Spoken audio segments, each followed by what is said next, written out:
सर्वप्रथम महाकारुणिक तथागत बुद्ध को अपनी संकल्पनाओं के सुमन अर्पित करते हुए समस्त भारतीय नारी के मुक्तिदाता, बहुजनों के मुक्तिदाता, दुनिया का सूरज, ज्ञान का प्रतीक, संविधान के रचयिता परम पूज्य बाबा साहब को सत सत नमन करते हुए बहुजनों को भारत में सत्ता के गलियारों तक ले जाने वाले साहब मान्यवर कांशी राम जी को नमन करते हुए अपनी 20 बीघे जमीन को बेचकर सच्ची रामायण का इतिहास रचने वाले ललित सिंह यादव जी को नमन करते हुए इस देश में शिक्षा की अलग जगह कर महिलाओं के लिए पहला स्कूल खोलने वाले फूले दंपत्ति राष्ट्रपिता ज्योतिबा फूले और माता सावित्रीबाई फूले जी को नमन करते हुए और एक साधारण से व्यक्ति को बाबा साहब डॉक्टर अंबेडकर बनाने वाली, संविधान के रचयिता बनाने वाली त्याग की मूर्ति माता रमाबाई जी को सत सत नमन करते हुए और इस बहुजन समाज में जन्मे सभी संतों, गुरुओं, महापुरुषों और महानायिकाओं को और उत्तर प्रदेश में 4 बार बहुजनों की सत्ता काबिज करके आपको एक अच्छा शासन प्रशासन देने वाली बहन कुमारी मायावती जी को सत सत नमन करते हुए और हमारे बीच में धम्पत संघ के संस्थापक आदरणीय एडवोकेट जय भीम प्रकाश जी बैठे हैं और कई आचार्य बैठे हैं, आचार्य सुरेश जी, आचार्य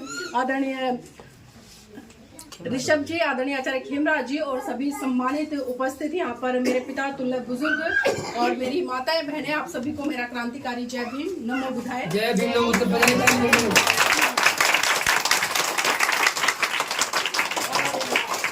आपके गांव में आकर आज मुझे बहुत अच्छा लगा।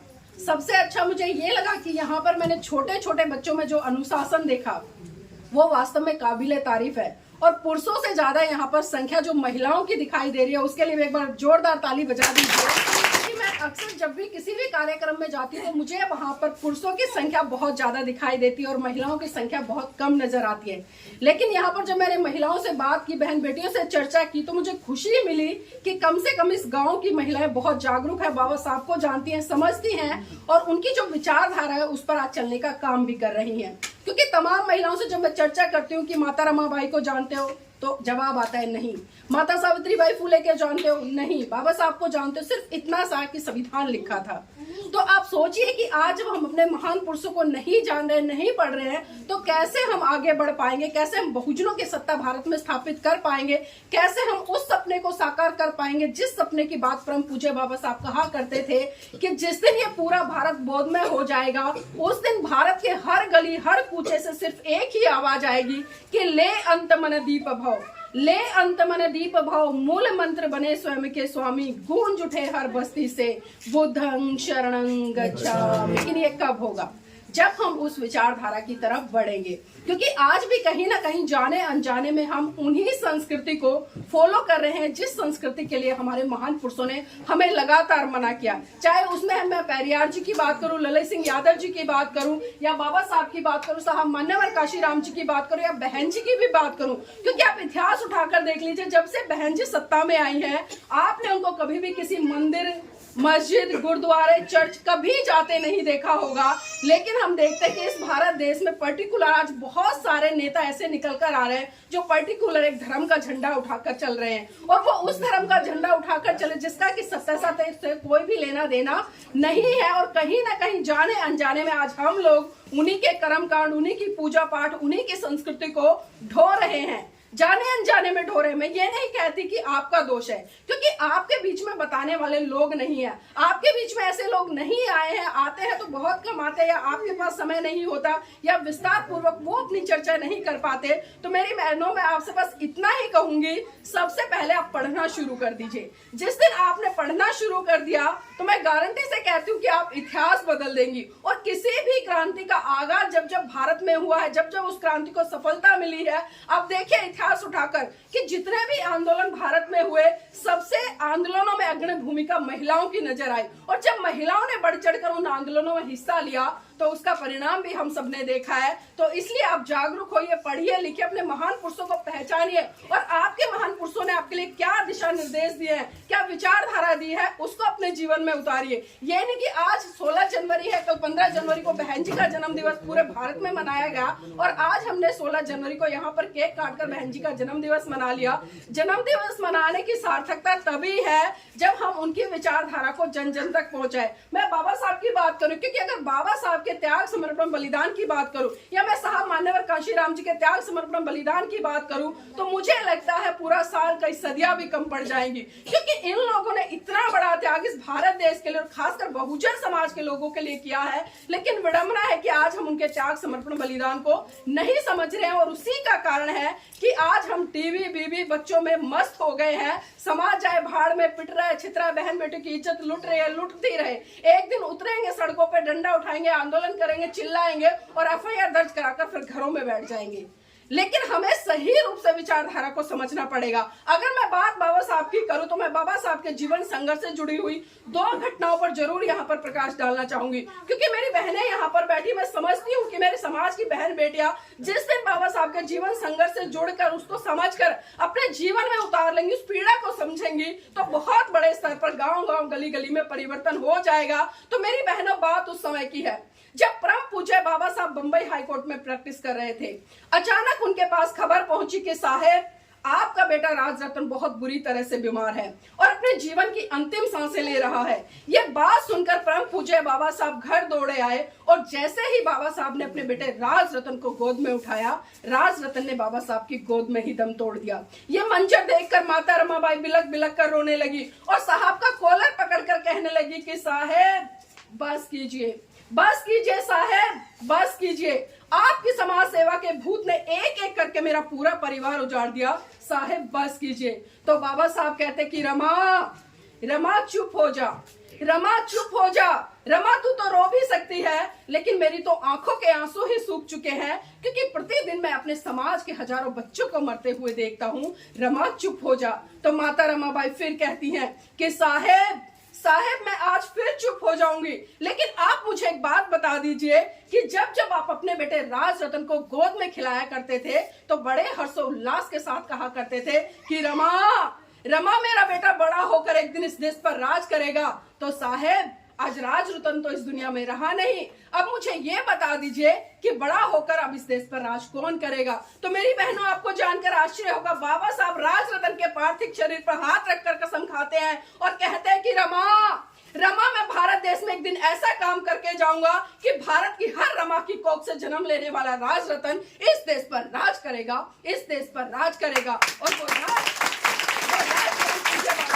हमें संविधान के अंदर देकर गए, एक वोट देने तक से लेकर एक शासक बनने तक का अधिकार, एक चपरासी से लेकर एक राष्ट्रपति बनने तक का अधिकार। लेकिन विडंबना है कि मेरे बहुजन समाज के लोगों ने ना तो अपनी वोट की वैल्यू को समझा और ना ही अपने मान सम्मान को समझा। क्योंकि आज जिस तरह से मेरे बहुजन समाज के लोग, मुझे कहने में कोई गुरेज नहीं है, जब जब चुनाव आते हैं 500 रुपए में अपना वोट दूसरी पार्टी को दे आते हैं, महिला एक साड़ी सोल में अपना वोट दूसरी पार्टियों को दे आती है, और फिर 5 साल तक वो लोग सत्ता में आते हैं तो जो दूसरी मानसिकता के वो आपके ऊपर अत्याचार शोषण करते हैं, आपकी बहन बेटियों पर बुरी नजर डालते हैं। और आप उत्तर प्रदेश में जो देख रहे हैं, जो सील बना हुआ है, उन्नाव की घटना आपके सामने, कठुआ की घटना आपके सामने, हाथरस की घटना आपके सामने, और अभी जीता जागता उदाहरण जो मेरठ की घटना है वो आपके सामने। बताइए कब तक हम ऐसे ही सहते रहेंगे इन शोषणों को? हम कब खड़े होंगे, कब अपने अधिकारों के लिए लड़ेंगे और कब अपने आत्मसम्मान की लड़ाई लड़ेंगे? क्योंकि हमारा आत्मसम्मान आज मर गया है, और उसी का कारण है कि आज जिस तरह से बहन बेटियों के ऊपर आए दिन अभद्र टिप्पणियां की जा रही है,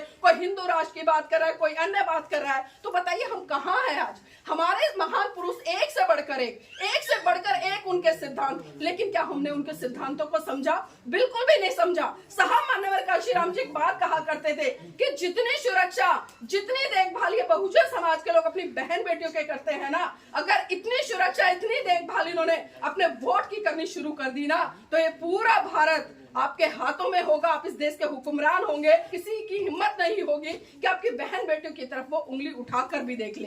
तो इसीलिए आप संगठित हो जाइए, क्योंकि जब तक संगठित नहीं होंगे आप कुछ नहीं कर पाएंगे।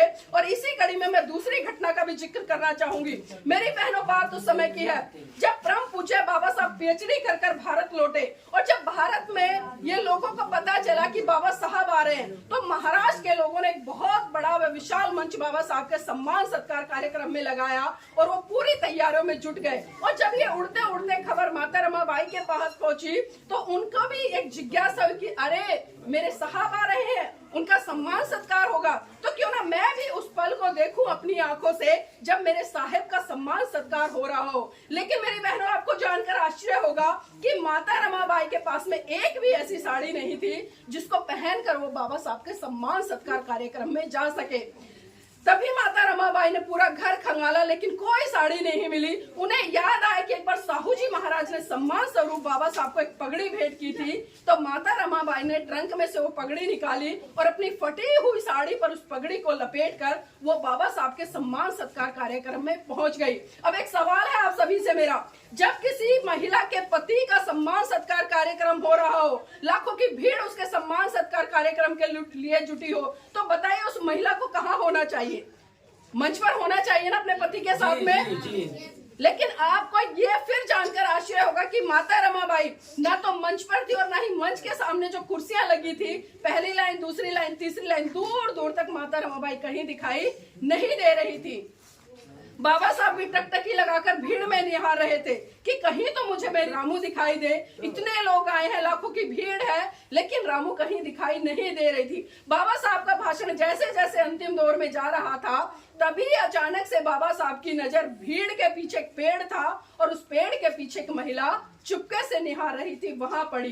बाबा साहब बिना कुछ कहे समझ गए कि भीड़ के पीछे जो पेड़ है और पेड़ के पीछे जो महिला है जो चुपके से निहार रही है, वो कोई और नहीं बल्कि वो मेरी रामू है। क्योंकि वो अच्छे से जानते थे और वो माता रमाबाई की व्यथा भी समझते थे, तो इसलिए माता रमाबाई मंच पर नहीं आई। और बाबा साहब का जैसे ही भाषण खत्म हुआ तो बाबा साहब सीधा भीड़ को चीरते हुए माता रमाबाई के पास पहुंचे और माता रमाबाई का हाथ पकड़कर बोले कि रमा, रमा मुझे माफ करना, रमा मुझे माफ करना। रमा, ऐसा नहीं है कि मैं तुझे आभूषण नहीं दिला सकता।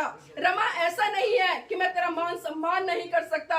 रमा, ऐसा नहीं है कि मैं तेरा सत्कार नहीं कर सकता। रमा, ऐसा नहीं कि मैं तुझे एक से सुंदर एक कीमती साड़ी नहीं पहना सकता। लेकिन रमा, जितनी जिम्मेदारी मेरी तेरे प्रति है ना, उससे कहीं ज्यादा जिम्मेदारी मेरी इस भारत देश की प्रत्येक महिला के प्रति है जिसको शरीर ढकने के लिए ठीक से वस्त्र भी नहीं मिलता। तो सोचिए मेरी बहनों, जिस माता रमाबाई ने अपने पूरे जीवन संघर्ष में कभी कोई कीमती महंगी सुंदर साड़ी नहीं पहनी, उसी माता रमाबाई के त्याग समर्पण बलिदान के कारण आज इस भारत देश की महिलाएं और खासकर बहुजन समाज की महिलाएं 100 रुपए से लेकर 1-1 लाख रुपए तक की साड़ियां पहन रही हैं। तो मैं नतमस्तक करती हूँ ऐसी माता रमाबाई को, और मैं चाहती हूँ कि आप भी माता रमाबाई के उस त्याग समर्पण बलिदान को समझे। और मैं ये गारंटी से कह रही हूँ, आज आपके गाँव में जिस दिन मेरे समाज की बहन बेटियों ने माता रमाबाई के जीवन का अगर 10% भी जीना शुरू कर दिया ना, तो इस भारत देश में एक नहीं बल्कि लाखों अम्बेडकर पैदा हो जाएंगे। लेकिन जरूरत है उस त्याग समर्पण बलिदान को समझने की। अगली कड़ी में वकील साहब बैठे हैं, विस्तार से आपको बहुत सारी बातें करेंगे, क्योंकि मेरा समय नहीं था, मैंने इतना समय ले लिया। तो बस मैं यही चाहूंगी, शिक्षित हो जाइए, जागरूक हो जाइए, और जागरूक होने के साथ साथ में अपने महान पुरुषों के कारवा को गली गली घर घर तक पहुंचाइए, तभी हमारी सार्थकता है। वरना कितनी जयंतियां मनाते रहो, कितने नारे लगाते रहो, कितने झंडे उठाते रहो, कोई भला होने वाला नहीं है। और अंत में मैं सिर्फ इतना ही कहूंगी कि देखना बहुत कुछ है, देखना बहुत कुछ है, देखते रहिए। करना बहुत कुछ है, करते रहिए। समाज आज भी बलिदान मांगता है, पर सच तो ये है मेरे भाइयों मेरी बहनों, आज आपसे आपकी जान नहीं बल्कि आपका ईमान मांगता है, आपका ईमान मांगता है। जय भीम, नमो बुद्धाय।